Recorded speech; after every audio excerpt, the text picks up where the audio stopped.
All right, I think we have made it. Welcome in, everybody. It's the Week 11 edition of Wake and Rake. Ben Heisler, Justin Fensterman. We're with you guys up for the next hour or so, taking all of your fantasy lineup questions. We'll go through the slate together. We'll give you some of our favorite cash and GPP plays.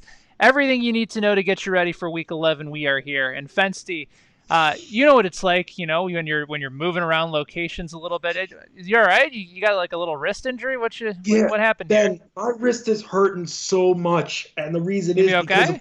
of all these news and notes that I had to write for this Cardinals 49ers game.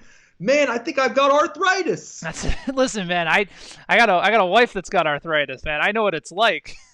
It's a rough go. What's happening to you now? Where are you struggling here? I mean, it's just like the Emmanuel Sanders now expected to play. George Kittle doubtful, but he feels great. Matt Breida doubtful. Chase Edmonds out. Dante Pettis questionable. Oh yeah, by the way, Kingsbury coming out and saying he's using a by committee approach when it comes to David Johnson versus Kenyon Drake. Where does it end, Ben? It doesn't end. Like, that's the problem. That's why we're here to help you guys out. So we're seeing some of your questions starting to come in.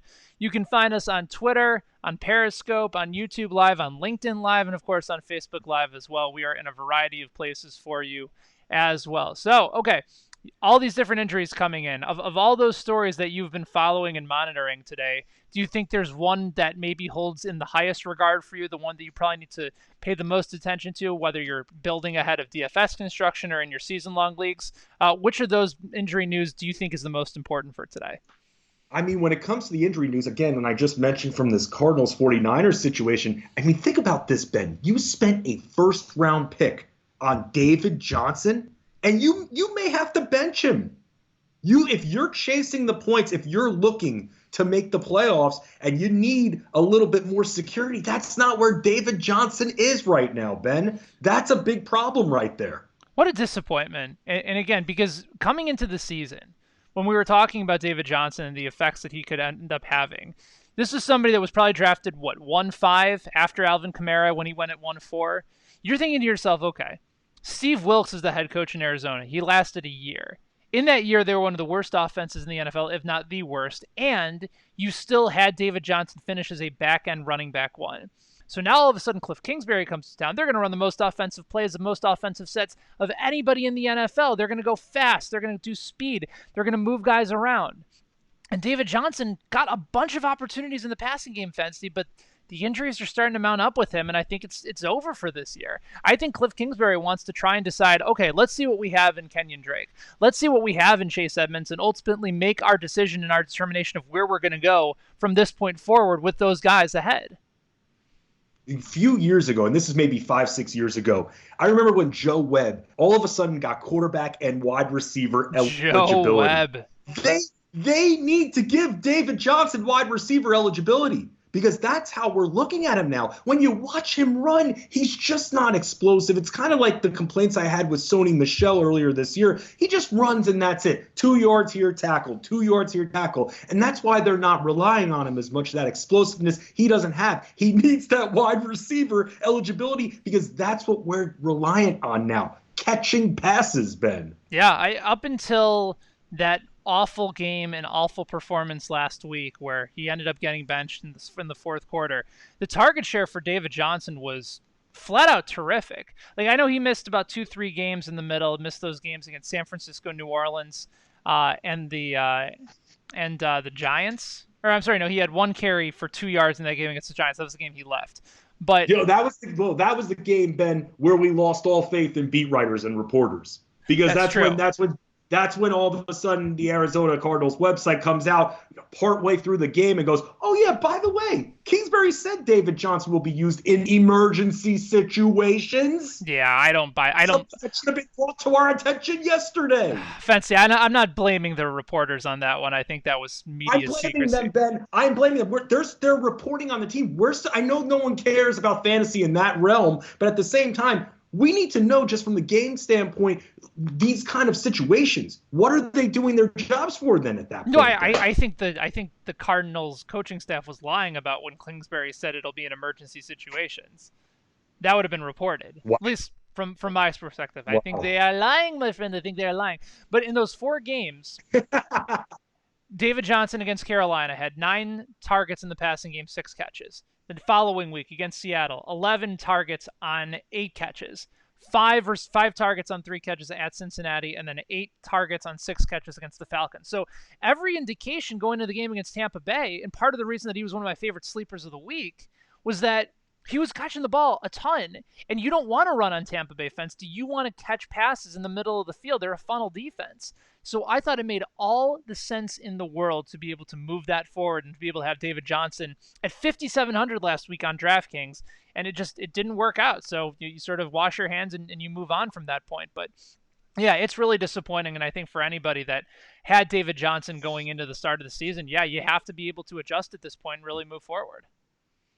Right. Now let's talk to all those Devonta Freeman owners out there who just spent most of their waiver budget on Brian Hill. And they should have. Could be a one matchup. Yeah, could be a one matchup rental, but it doesn't matter. This is the playoff push. This is what it's all about. I spent a bunch of money in my championship game in our league, in our straight cash money league, Ben, on Jamal Williams last year, who had done nothing at that point. Right. But then all of a sudden he was getting the opportunity in a great matchup. I think it was against the Jets. And that's when you spend all that money. So you can't look at it from that point, even if you're spending just to get him as a handcuff and even as a week-by-week rental. Ben, with Brian Hill and being that his value is so great on DraftKings, I mean, this is a situation where even though his ownership will likely be high, that's a value you're still going to want in your lineup so that you can differentiate from everybody else from the high-priced guys that you pay for today. I mean, well, you said differentiate. I look at Brian Hill thinking he's going to be the most chalky cash game running back out there today.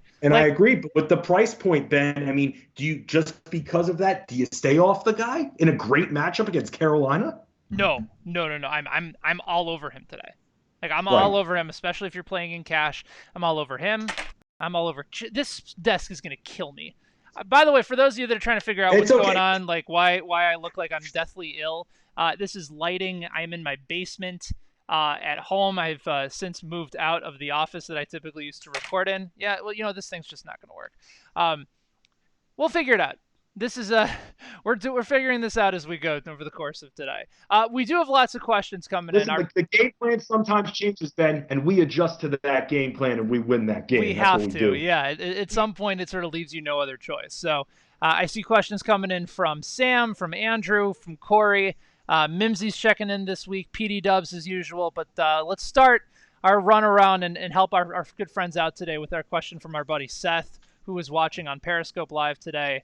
He says, so with David Montgomery being a game time decision, it being the Sunday night game, I don't feel like I can play him against the Rams. So in half PPR, do I go with Miles Sanders, Duke Johnson, or Raheem Mostert? So Miles Sanders has the matchup against the Patriots. Tough matchup, certainly, with how New England has played all year. Duke Johnson is up against Baltimore today in the battle of the quarterbacks that we cannot wait to be able to see play each other today in Houston and Baltimore.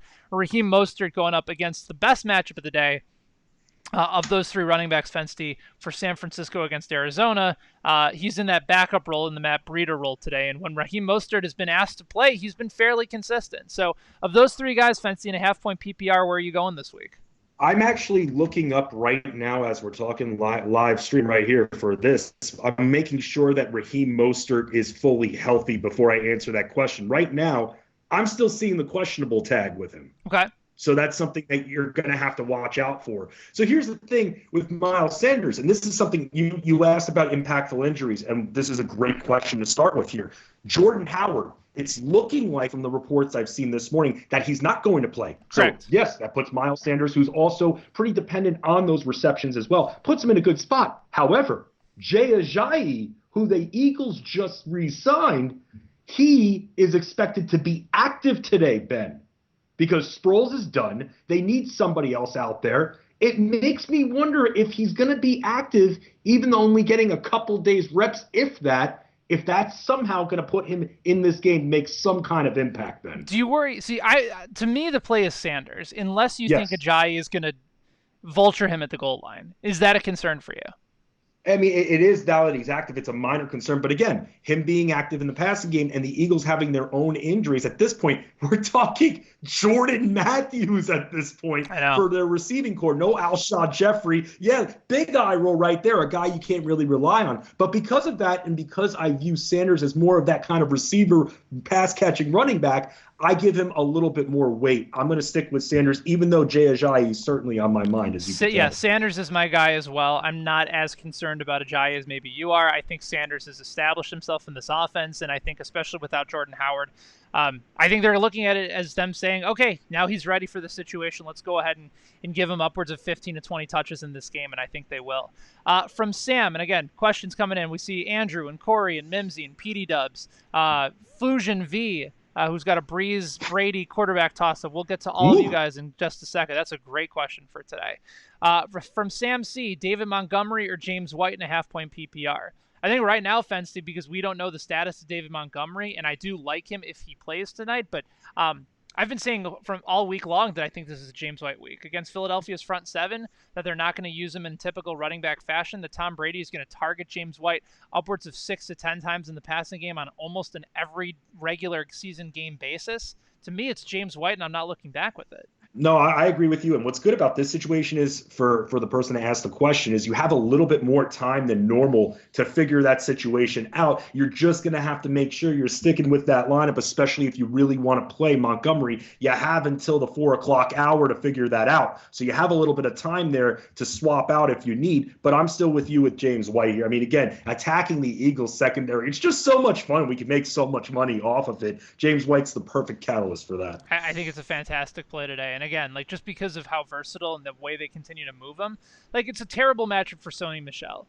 And he still might be able to get himself like a 1-yard touchdown run. Sony Michel could end up finishing with like 12 carries, 16 yards, and a touchdown. And like it's still going to be like decent points for you because of the 6 from the touchdown. So I prefer James White, although David Montgomery, Rams right now are struggling a little bit. They're searching for a lot of identities. I was listening to some Chicago radio this week, and former head coach Dave Wanstead was doing an in-studio appearance with my buddy Danny Parkins, and he was talking about how he thinks if Montgomery plays, the Bears win that game.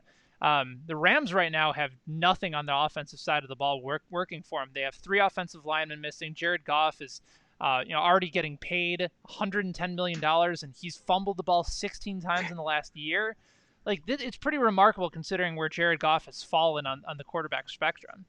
No, absolutely. And it's like even going into the year, you think about like, oh, Todd Gurley, how's he going to be utilized? It's been bad vibes all season long, Ben. Really just has been. I mean, even looking at Brandon Cooks still out. I mean, you can't. And then Cooper Kupp. Oof, what happened with Cooper Kupp? He'll get back on track just because the Bears. It's not like they're terrible inside the slot, but anytime a guy that good who gets targeted that consistently ends up missing and not catching a pass in a game, Fensty, like that's going to change the next week. Like there's a squeaky wheel narrative for him tonight.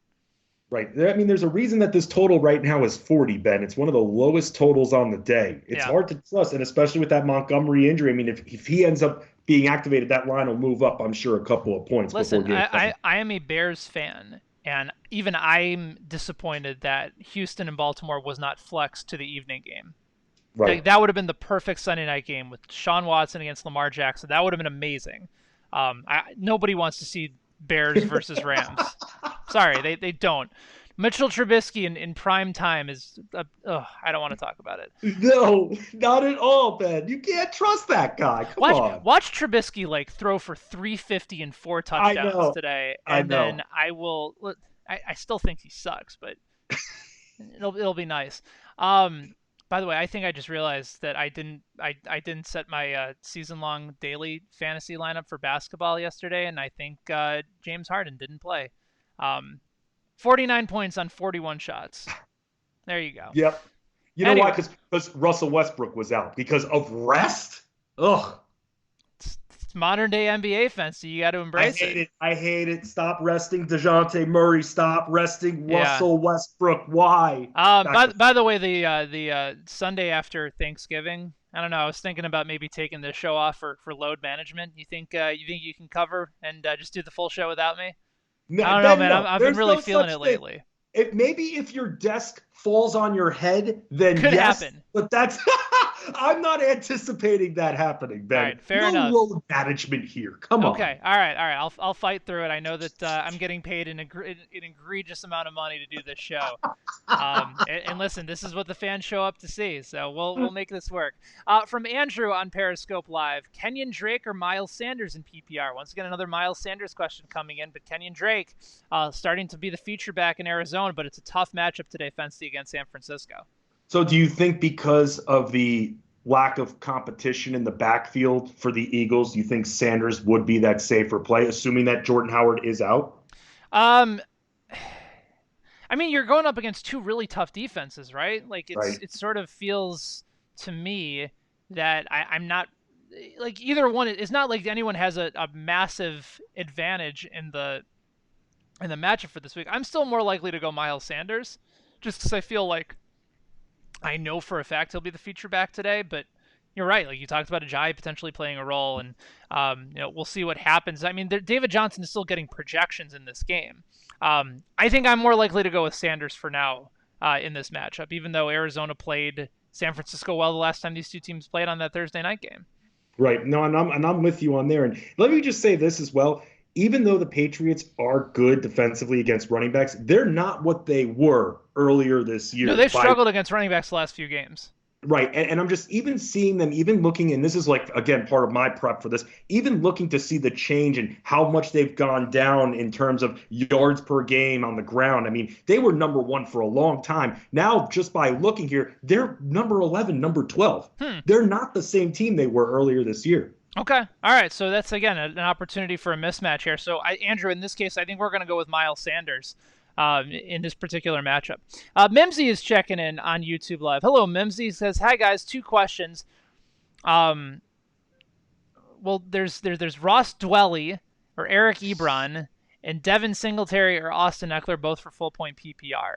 I have a hard time getting on Ross Dwelly.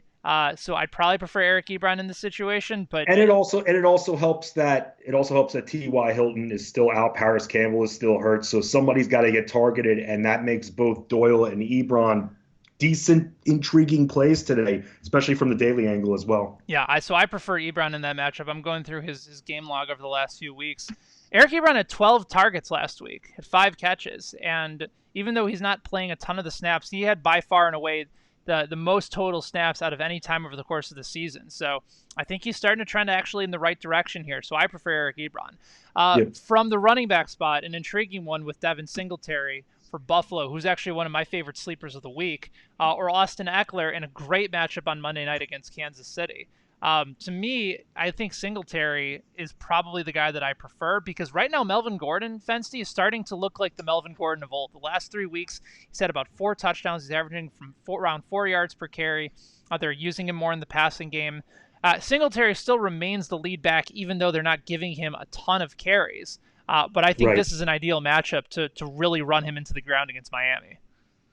Right, and being that he hasn't been as productive over the last week or two, being that and thinking ownership standpoint as well, trying to take this from both the DFS and season long so we can help everybody out there when it comes to making picks, 2 birds with 1 stone. Devin Singletary is the better play here. It's funny because when you look at both of these running games, it's been like a seesaw. Melvin Gordon comes back, Eckler was still hot, and now, like you said, starting to become like this. Frank Gore, same thing with that. Frank Gore has become virtually non-existent as well, Ben. And with that, it's Devin Singletary seems a little bit safer. You're not relying on receptions as much as you are with Eckler. The Chargers are a bit healthier now than they were earlier in the year. I'm going Singletary here. I'm going Singletary as well. All right, so here's a question that came in. It's a DM'd question that I told this gentleman, Nathan, that we would try and get to on the show today. So, Nathan, hopefully you're listening. He's in a standard league. He has to start 2 wide receivers. And right now he went with Jarvis Landry. So Jarvis Landry's already in there. But now he has to decide between Kenny Golladay, Terry McLaurin, Will Fuller, and Randall Cobb. Fuller's out. Take him out of there. Okay, so Fuller's officially out. So McLaurin, I think it's between McLaurin and Cobb Right. or Galladay. And Right. So, Galladay he got a touchdown last week against the Bears. So it's not like Driscoll isn't going in his direction. Right. But Cobb's got a great matchup against the Lions, and then we've seen Terry McLaurin now going up against the Jets. He's starting to get that target share right back up. So Right. Where do you go with this one? I mean, the thing with Galladay is, even though he only had 3 receptions, he still got targeted 9 times, Ben. Yeah. I mean, that's the thing with Galladay. He's still, like you just said, he's still getting looks. With McLaurin, I mean, it's very hard trusting the Redskins offense overall. I mean, that's the guy to trust. I mean, the run game itself, we could talk about that a little bit later. That's going to be a hard position to take for this particular week.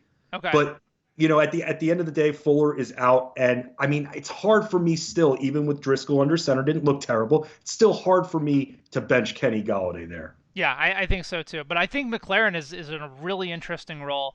Now that Dwayne Haskins has gotten the job full time, that was part of the reason we were avoiding McLaurin is he had the connection with Case Keenum, but he didn't have it with Haskins, which is weird because they played together at Ohio State. We thought initially that would be a great connection. You know what, Ben? And I thought the same thing years ago with Kobe Fleener and Andrew Luck. I thought that was a lock that's true. there. And that wasn't a good connection, Ben. So I always think about that when I think of this situation. That's fair. That's totally a fair point. I still think that they're getting back on track. I think he's had back-to-back 6-target weeks. The Jets' cornerback situation is not good. They've been very good against the run. And so, especially locking down Saquon Barkley the way they did last week. Before we get to more questions, and I see plenty coming in. Casey, Chief Keef, Seth is back, Fusion, Corey, PD Dubs, a lot of questions still to get to. I think the total in this Jets game against Washington on the road is about maybe 38. Washington 38.5. 38.5 with Washington favored by 2.5. And I'm sure part of the reason is that Washington's defense stepped up the last several weeks. They've been much better. They've impressed and opened up some eyes. And I don't think Darnold will necessarily struggle with them. I think, if anything, maybe it's a good Robbie Anderson week because of how much Washington has gotten beat deep.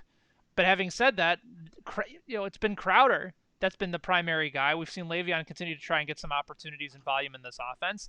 Do you think that number is too low, the 38.5, Fensty? And do you like where the Vegas line is of Washington at -2.5? You know what, I do, and I think that this is a little bit lower, Ben, because the Jets will let up points in this game. I'm telling you right now, it's not the same team that we've seen in the past defensively. I mean, they're going to get points, but they're letting up points as well. Even with Le'Veon Bell, that's been a question whether or not he's going to play. Also expected to play, according to reports. Can that change? Absolutely. But right now, as it's been the last few weeks for Bell owners, expected to play. And with Crowder, you're looking at a little bit of revenge right there, Ben.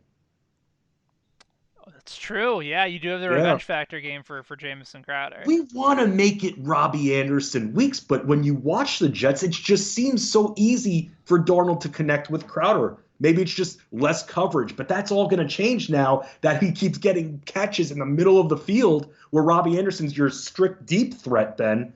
That's a situation right there with Crowder that has me thinking that, can I fully go in on Robbie Anderson here from the Daily Sun? I don't think you can necessarily go all in, but I do think there's some intriguing options for sure. Don't you agree? Yeah. Yes, especially with how much they've struggled. Too. Everyone's going to see Jets Redskins and be like, ugh, I don't want to touch this game. Well, that's where you take advantage. No, I think that's perfectly reasonable. But again, I think to wrap up that final question, you're going Galladay, I'm going McLaurin as sort of that final touch there, which I think is perfectly reasonable. Right. Let's go back to your guys' questions here coming in on YouTube Live, on Periscope. There's plenty coming in. PD Dub says, I have David Montgomery and Jordan Howard as my number 2 this week in season-long full-point PPR. Would Tariq Cohen be a decent start if both are out? Eesh. I mean, what has Tariq Cohen done this year, Fensty, that would lead you to believe that the Bears want to continue to try and get him involved? He might not have an option, Ben. He might be out of options at this point. Yeah, I think so too. But I mean, if you got to, if Montgomery isn't there, the Bears also just got rid of Mike Davis. So I would imagine that they would try to find creative ways for Tariq Cohen to be used. So I don't necessarily hate it. No, they have no tight ends. Both of them are hurt at this point. Shaheen and Burton are hurt. Burton's done for the year. They may not have David Montgomery at this point. You just mentioned Mike Davis being out. I think they're out of options, although he's been such a poor runner. And it's just, that's the problem. We've been talking about this with David Johnson as well, how dependent we are on receptions for our running back. But with Tariq Cohen, you're not seeing anything good from this guy. 0 rushing touchdowns on the season. Yeah, he caught a screen pass the other day that got him involved, and he's still getting some snaps and opportunities, and maybe that just means that Matt Nagy has to try and find some more creative ways to get him involved. Like Well, he's that's still been the theme of the whole year with Matt Nagy, by the way. Finding ways to get his good talent more involved. What's this guy doing, Ben? it's been a rough year, and a large part of it is it's because of the ineptitude at the quarterback spot. But Matt Nagy has had a fair share of issues as well. Like he went from being like very media friendly and being very transparent to hiding a lot of stuff. And I'm sure that's also a product of losing and the media losing faith in you. But I mean, if no David Montgomery, like they have to use Tariq Cohen. Like they don't have. Like they could activate Ryan Null off the practice squad. Is that? I'm serious. Like that's what they would probably do. And he'd probably get 10 to 13 carries in this game. Like, I think Tariq Cohen could end up getting a bunch more targets in this game on the passing side. And they use him more as a wide receiver. So if it's full point PPR, PD Dubs, I think Tariq Cohen would be a decent start with no David Montgomery. Yeah, you have no other options, PD, and that's at the end of the day, you might be forced to do that because again, he mentioned both Howard and Montgomery, who are very questionable right now. Absolutely. From our buddy Corey out in Winnipeg, he says standard play. Do I go with Kenyon Drake or Hollywood Brown? Give me if Hollywood Brown is playing today, Fensty. I mean, I love that matchup for him, and I feel like he's the clear-cut guy because he's the big play threat. A little bit more risky, but I think he's probably the better guy to get into the end zone, and that's where you get your points when it comes to standard leagues. You know, Schefter was saying before, saw a report with Hollywood Brown is expected to be in this total 51.5. And what's been the two things I've been saying all year? You attack Houston and you attack Atlanta. And again, in standard league, you have to go with Hollywood Brown there for the big play. Yeah. Although we've seen in the last 2 weeks, you would think to attack Houston and then Gardner Minshew is no longer the quarterback. Last week, you attack Atlanta and Drew Brees at home couldn't get anything going against them. It didn't make any sense. But like the process, Fensty, was totally right. It just didn't happen. So I think that's an opportunity where you can bounce back on those matchups with less ownership. I'm telling you right now, everybody missed on that New Orleans-Atlanta game. Nobody called that. Yeah, if anyone's trying to say that the Saints were not going to produce at all when it comes to points, they're lying to you. Full on lying. Just flat out fibbing. Yes, your nose is growing that big like Pinocchio because no one could have had a read on it. We were salivating at the mouth with that matchup for great reasons. I mean, look at what now they're going up against Tampa today. And we all know that Michael Thomas crushes Tampa. Yeah. So it's like you're thinking they're going to have a big week, but Michael Thomas can still crush Tampa with that, like he kind of crushed Atlanta, and they still not put points on the board. No, it's an amazing matchup for Evans. He's a cash game staple for me today. From Fusion V, PPR, do I start Drew Brees or Tom Brady? That's a really tough question, Fensty. Normally, I would say Drew Brees going up against Tampa Bay. Love it. Go ahead. Don't even think twice about it. But Brees is also on the road. He's playing outdoors. And Tom Brady is also playing against Philadelphia, where he had a terrific game last time out. Wasn't enough. And also Philadelphia has been atrocious in their secondary as well. So where are you leaning for this particular matchup? Because I'm still leaning Drew Brees. See, I'm still leaning Drew Brees too, but that's a scary starter sit. I think both are in great positions. I'm going to still go with Drew Brees there. Again, just because let's say they don't put a lot of points on the board, he's going to be getting a lot of yards today in this matchup. Right. So that you have that kind of security. So we're going to go with Brees and not be too cute there. Right.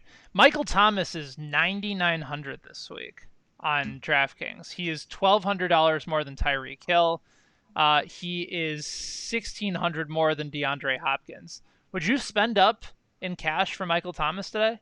I mean, if I'm doing that, Ben, and I hate to say this, if I'm spending up for him, the answer is yes, but I am locking him in and handcuffing him with Drew Brees. Have to. And then you got to run it back with Mike Evans on the other side and then just pay down at running back. You can't do a lineup like that with Christian McCaffrey in it. You just can't. Right. And that's a sacrifice you have to make, but we've already talked about Brian Hill.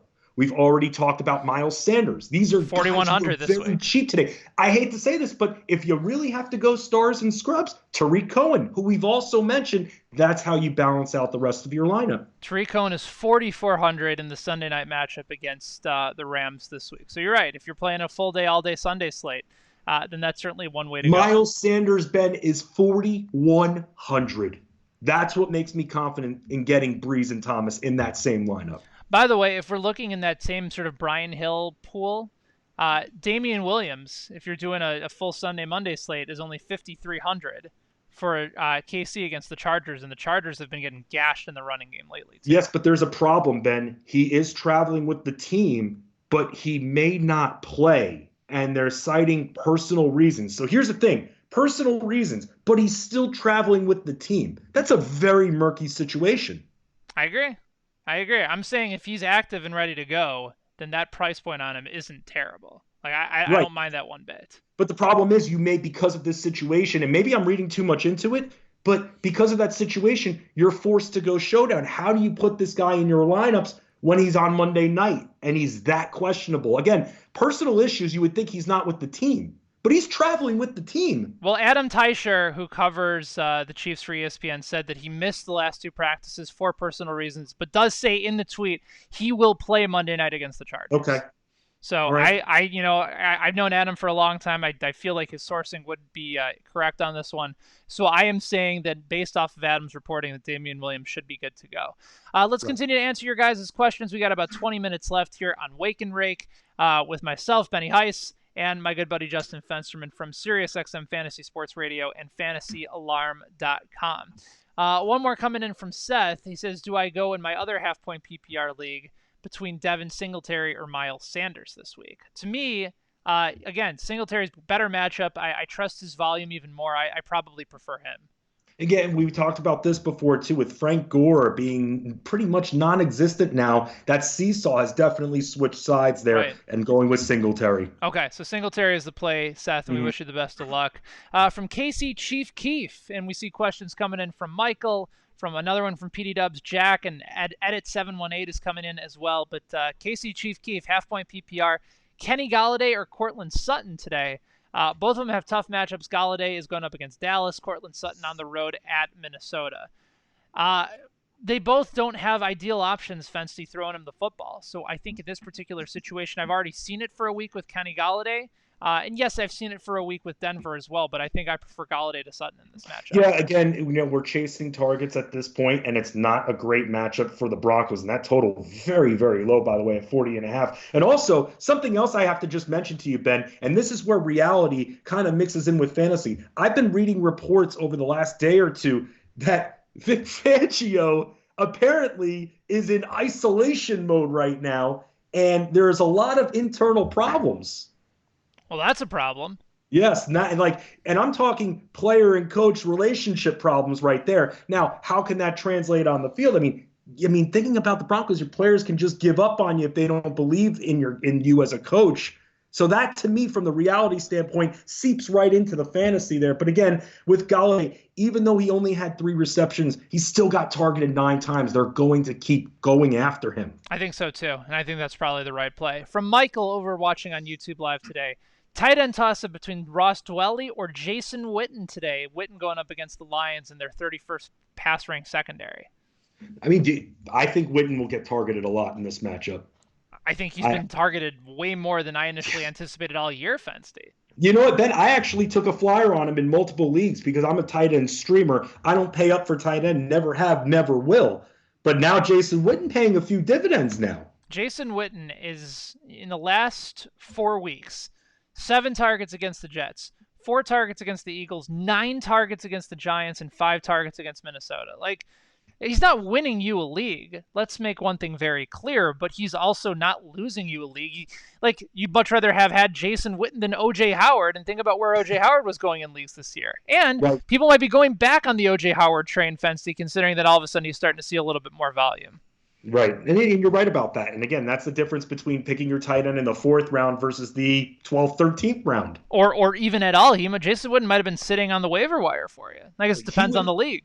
He was my bailout option in every league. If I didn't get the few tight ends that I was going after in around round 10, round 11, even if there was a tight end run, I knew I at least had him and Jimmy Graham right there. No doubt. He also wanted to know whether Noah Fant is in consideration between Witten and Ross Dwelly. I like Noah Fant a lot, but that big touchdown that he had a couple weeks ago was clearly a product of miscommunication. I'd rather prefer Witten just because I feel like the target share is going to be a little bit better. Agreed. From Jack on YouTube Live this morning. It says, morning, guys. Do I go with Deebo Samuel, Devontae Parker, or Hollywood Brown in the flex? So this is another intriguing matchup. Again, we both talked about how much we like Hollywood Brown. But Deebo Samuel Fensty in a really good matchup against Arizona, especially if Emmanuel Sanders is not at 100%. I think the reports are that he is going to play. But conversely, like, just because he's on the field doesn't necessarily mean he's going to stay on the field. So do you take a chance with somebody like Deebo Samuel, who really got Jimmy Garoppolo's attention last week? I mean, last couple of weeks now, I mean, even the week before, 7 targets. I like that. When it comes to receivers that I'm willing to take a flyer on, flyer type receivers, I look for 6 targets. That's my line, Ben. 6 targets. If I see consistency in 6+ targets now that we have with Deebo Samuel over the last few weeks, I can trust that. But again, we talked about this Ravens matchup again against Houston and attacking Houston. Can you really bench Hollywood Brown at this point? I mean, unless you worry that he's not going to be able to stay on the field. You know, Right. the average amount of snaps that Hollywood Brown plays is not ideal. Right. But, you know, he's coming into the game. He's currently, listed as questionable. My expectations are that he's going to play. Like last week against Cincinnati, he played 19 of 47 snaps. Now, he had 4 targets, 4 receptions for 80 yards and a touchdown, so it'll typically play off for you. But sometimes you just got to worry about Brown and him not being on the field enough. I think in this matchup, I'd rather have him out there. All right, so you're choosing Brown because I'm still going Brown. Even though I like Samuel, and by the way, we were talking about going chalk before in DFS. Samuel, 4,000. 4,000 That bucks. is a way to balance out your lineup. Absolutely. Deebo Samuel, the last few weeks. Last week, he played 73 of 83 snaps, had 11 targets, 8 catches for 112 yards. The week before, 49 of 74 snaps with 7 targets, 4 receptions, and 40 yards against Arizona. So, like, he's working his way up, but I think last week was more of a byproduct of Emmanuel Sanders not being on the field. I think in due time, they're going to realize this guy's a stud. They should get him the ball more. But I just know that Hollywood Brown, especially with Lamar Jackson, especially against Houston secondary, is going to get plenty of volume and opportunities in this offense. You know, Ben, and let me ask you about this too with Deebo Samuel, because I've heard a few analysts talk about how he doesn't have the best of hands, but I hear that, and the guy's still targeted 18 times in the last 2 games. So how do you feel when you hear analysts say, well, he has trouble catching the ball, but then you still see him getting targeted? How do you feel about that as a fantasy? I think there's plenty of guys that don't necessarily have the best hands, but if they keep seeing targets and volume as someone who's playing fantasy, I'm going to go and keep going back to them. Right. You know, there's the Indiana Hoosiers dropped a touchdown that would have put them up on Penn State, or at least brought them much closer. Donovan Hale dropped a wide open touchdown. And yes, like I was miserable for a while, but like I had a feeling that they'd probably go back to him at some point. Like wide receivers are going to drop balls. Yep. At least most of them. You know, maybe DeAndre Hopkins doesn't. I mean, Odell Beckham Jr. owners from the last few years know what we're talking about. Absolutely. So I'm looking at volume. I'm looking at opportunity. You know, drop passes is probably not something that I'm taking too big note of unless it's like a consistent basis and it's multiple touchdowns. Right. So I don't necessarily think that it's going to be a major issue there for whatever that's worth. Right. So yeah, I think so. We're both going with Hollywood Brown. Yes. Okay. I got about 15 minutes left in the show. Let's keep it going. More questions coming in on YouTube Live from Edit718. It says, full point PPR, guys. Pick one between Austin Eckler, Robert Woods, Allen Robinson, or Tyler Boyd. So Austin Eckler's in the Monday night game, Chiefs and Chargers from Mexico City. Same thing with Robert Woods. He's in the Sunday night game at home against the Bears. Allen Robinson in the Sunday night game against the Rams. And Tyler Boyd for Cincinnati. Boyd is going up against the Raiders in the 325 game. So he's the earliest guy, Fensty, between Eckler, Robert Woods, and Allen Robinson, of people that we'd have to try and figure out who to be able to play. I think he's probably the safest of all of them. You know, the Raiders have not necessarily been a good defensive team as far as stopping wide receivers this year. Allen Robinson probably has the toughest matchup out of anybody, likely going to be shadowed by Jalen Ramsey.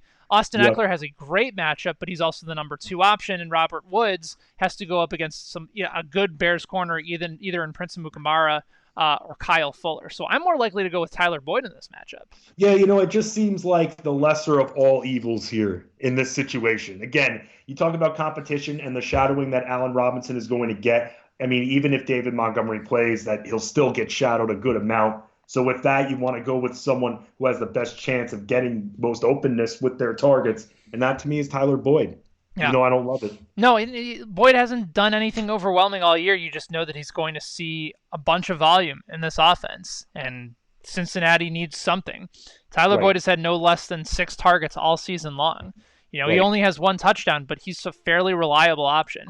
So, based on that situation, I think we're going with Tyler Boyd just because we know that the outcome is likely going to be there. From Harris checking in on YouTube Live, does he go with Eric Ebron or Jack Doyle? So pick your battle of the Indianapolis Colts tight ends in PPR. If it's PPR, I'm probably leaning towards Doyle because I know he's going to be on the field a lot more. Yep, and that's the case as well. I mean, again, I wish the targets were up a little bit more for this guy, considering that the Colts do have injured players. But at the same time, again, with Brissett, he is in today. Both of these guys are in play. I'm going to have to go with Doyle, though, for more receptions. I'm not going to chase the touchdown. Doyle rules in this matchup. Doyle rules. Doyle rules. PD Dubs, breaking. Damian Williams flies the team to Mexico City. Should be okay to play. How do you guys feel about Greg Olsen today in full point PPR?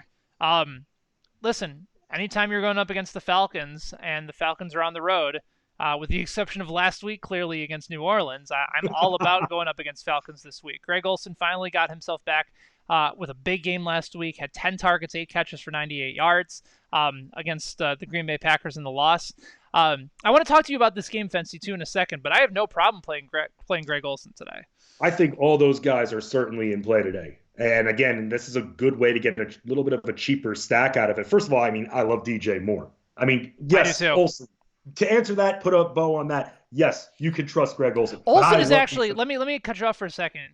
Olsen is a great leverage play for this game because everyone's going to Kyle Allen's going to be chalky in cash.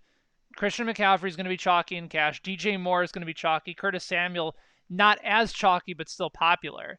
I think Greg Olsen is a great way to get exposure to this game in tournaments.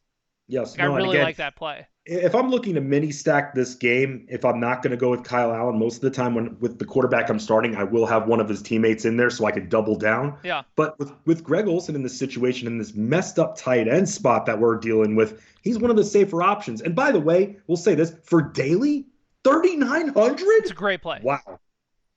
Considering the tight ends this week aren't ideal, you have Travis Kelce, who's in the Monday night game, so probably not worry about him.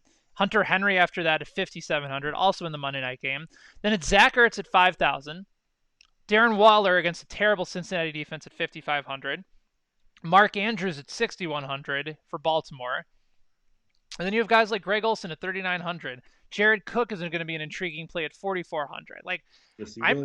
Would you rather go with Greg Olsen at 3,900 or Jared Cook at 4,400 against Tampa Bay? I'll save the money and go with Greg Olsen there. I think I will too. And I feel like Cook is going to be heavier owned. Right. And if you want to save even more money, as we talked about before, Jason Witten and even TJ Hawkinson, cheaper than both. It's true. Yeah. Or if you want to try and go back on OJ Howard and see if whether or not that sticks. That's right. Another potential high upside play as well. From Paul on YouTube Live says, no Saquon Barkley this week, so sit one of these great guys. Sony Michel, Kalen Ballage, or Raheem Mostert. I would imagine that the great ones that he was referring to was said in sarcasm. So sit either Sony Michel, Kalen Ballage, or Raheem Mostert. Ugh. I want to sit Sony, Fensty, just because it's such a terrible matchup for him. Ballage is still going to get volume. You can run on Buffalo. Raheem Mostert is going to get volume even though he's not the number one guy. But he may not play. He's questionable. Yeah. Then I think if that's the case, then you have to sit him. Right. That's the problem at this point. With it being a 4:05 game, I mean, if I don't see him out there 100%, we haven't gotten any updates on him yet. Right now, it has to be Mostert that's sitting. Let's go and get a couple questions in from Twitter this morning. From my buddy Phil over in North Carolina, would you go with Jay Ajayi or Latavius Murray today? See, Ben, that's what it is. Paranoia. Ajayi could be involved. Yeah, and Latavius actually has a difficult matchup today against the Bucs. Oh, I mean, who's safer? That's They're both terrible plays. Yeah, it's bad. I mean, again, being that we have the fear of the unknown with Ajayi, you might be forced to go Latavius Murray here in this terrible matchup. I think you're right. Yeah, trust me, I don't want to go with Latavius Murray. But again, we don't know what Ajayi's role is going to be. He could get 1 or 2 carries, and that's it. What about, this is from Big Lance on Twitter. He says, who should I start, Hollywood Brown or Marvin Jones in PPR? So Marvin Jones is still seeing probably more consistent volume and definitely more snaps going up against Dallas. Or we've talked about Hollywood Brown, Fensty, and how much we like him today. Are we still staying with him? I'm staying with him. Yes, I am. Again, the familiarity, and yes, I am afraid of Lamar Jackson taking over and getting all of it to himself and running and making his nice little spin moves that we used to have from Madden and NFL Blitz. But still, I'm going to go with Hollywood Brown there if he's active, and he is expected to play today. All right, from Sam, at Sam_Robinson85 on Twitter. He says, I need 2 of these 4 guys. Do I go with Damian Williams, Mike Williams, D.D. Westbrook, or, and once again, Hollywood Brown? So let's start with Damian Williams. Do we feel good enough to keep him around? Because I do against the Chargers. Yeah, I do too. And the status scares me, but you just said you actually read reports, Ben, that, you know what, he's expected to go. I mean, he is traveling with the team. That does bring a little bit of a safety net right there for him. Normally, if you have personal reasons and you're not with the team, this is not that situation. So So Mike Williams going up against the Chiefs. D.D. Westbrook, I believe, is going up against the Colts on the road. And then Hollywood Brown in that great matchup that we keep talking about between Houston and Baltimore. So between those 3, we got to choose one more. So where are we going with this? I'm going to go with Hollywood Brown there still, Ben. Yeah. Even though Mike Williams continues to see targets, D.D. Westbrook, I think at some point is going to connect with Nick Foles, but for now, I think Hollywood Brown is the ideal matchup in that particular spot. I might not be allowed on this show if Hollywood Brown puts up a 0 burger. So this could be the last. That's in his that's in his what's it called, the realm of possibilities. That could very well happen. That's Hollywood is very much a boomer bust type prospect, and so it's very conceivable that could be the case here. Absolutely conceivable. Right. Ben, can I bring up something that we haven't even discussed yet? Please. And let's talk about this situation in Washington for their run game. Okay. Darius Geis is back. Adrian Peterson, despite him being injured earlier in the week, he's fine. He's still starting. Are you just staying away from that situation in DFS? No interest. Right. I have 0 as well. It's just I'm wondering if there are people out there that for some reason who held on to Geis have that Geis versus AP thing. Because, again, if you're in that situation, I feel like for this week alone, being a spectator of this situation, I don't have any ownership. I'm still feeling like you have to go AP in that situation. Probably. Although I know the coaching staff certainly is higher on Geis than they are of AP. Right. And again, it's Callahan now that's the new head coach over Gruden. Gruden was basically joking the whole time about even having Adrian Peterson on the roster. He's actually turned in a few halfway decent games for them this year at the age of 87 years old or whatever Adrian Peterson is. It's pretty remarkable. Him and Frank Gore continues to just own their craft. But if I'm having any exposure to players in this Washington-New York Jets game, it's going to be on the passing side of the ball. I think Terry McLaurin is an intriguing play today against the Jets and their terrible secondary. I think you can run it back in tournaments with Robbie Anderson or Jamison Crowder in a revenge game. There's intriguing plays on that side that I just don't have any interest on the running side. And yes, if you have Le'Veon Bell in your season-long league, you're firing him up regardless, but that's pretty much it. Right. And it's something, and I agree with you in that regard. And for this whole run game situation now we're dealing with here, another game, by the way, that we have to talk about a little bit more, this Bills-Dolphins game. I want a little exposure in it. We talked about Singletary, but that's about it from this game. I mean, Devontae Parker's in an interesting spot. I mean, John Brown, if you want to do a sneaky stack of some kind of John Brown. Well, a lot of people think Josh Allen's going to be chalk today, and I think initially that was the case, but now I think people are going to want to have exposure to the Lamar Jackson. I think people are going to pay up at quarterback this week, Fensty. Right. I really do. I think people don't want to feel like they missed out on Lamar Jackson or Deshaun Watson. I think people are looking at Dak Prescott's matchup against Detroit, and they really like it. We talked about Drew Brees possibly having as much upside as anybody this week. And then by the time you get to Josh Allen, there's already 5-6 quarterbacks that I think people prefer over him. And Josh Allen is not necessarily at a price point that really excites a lot of people. It's not like he's under 6K.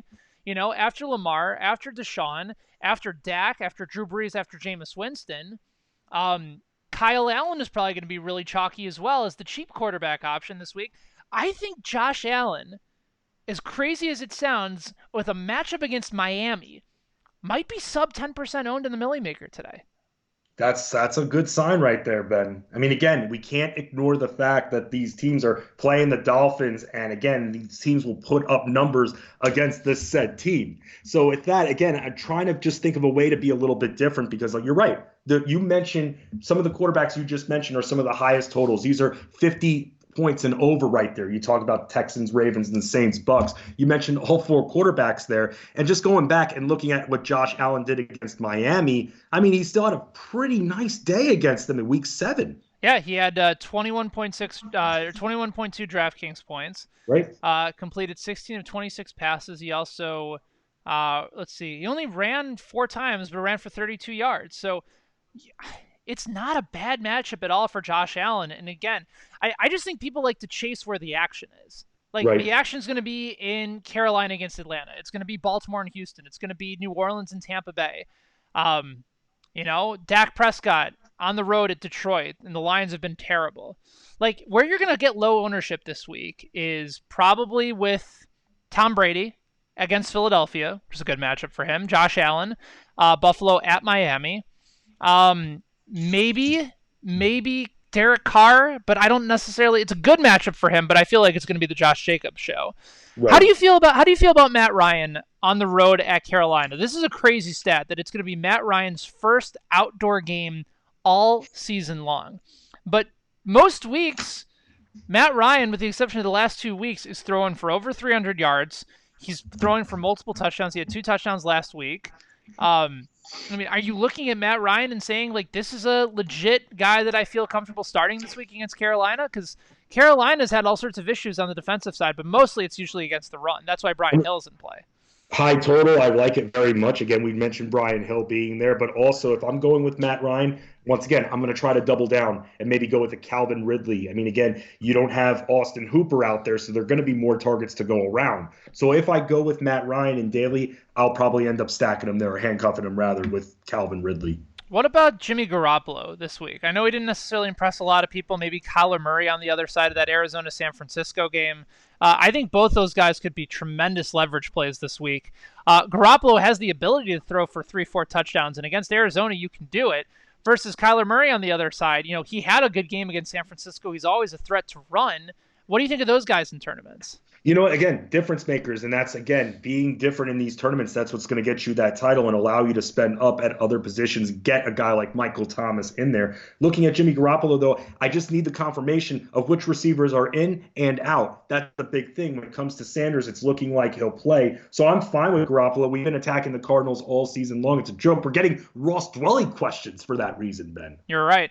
By the way, if you're looking for another really sort of intriguing option this week, maybe Kirk Cousins at home against Denver.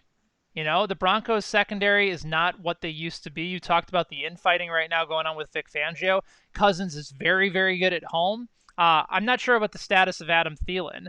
He's out. He's out. Okay. But at the same time, he was good enough last week with Stephon Diggs. He connected with Kyle Rudolph twice for touchdowns. Has Kyle Rudolph's price gone up at all? I think last week he was maybe 3,200 on DraftKings. This week he's only 3,600.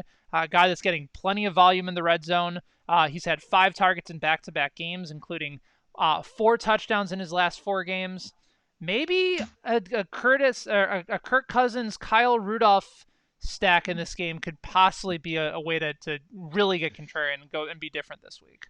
I don't love the targets for Rudolph, even though he has scored a little bit more. Wow, a lot more, actually. 3 in his last 4 weeks, 2 touchdowns last week. I mean, again, I don't love it. I like some of the other tight ends a little bit better that we just mentioned because of the target volume. Absolutely. But at the same time, you make a good point with Thielen out. So, again, if you're going to go in on that game, which I don't expect much ownership there, Ben, you did a good job of highlighting that when you brought up Cousins.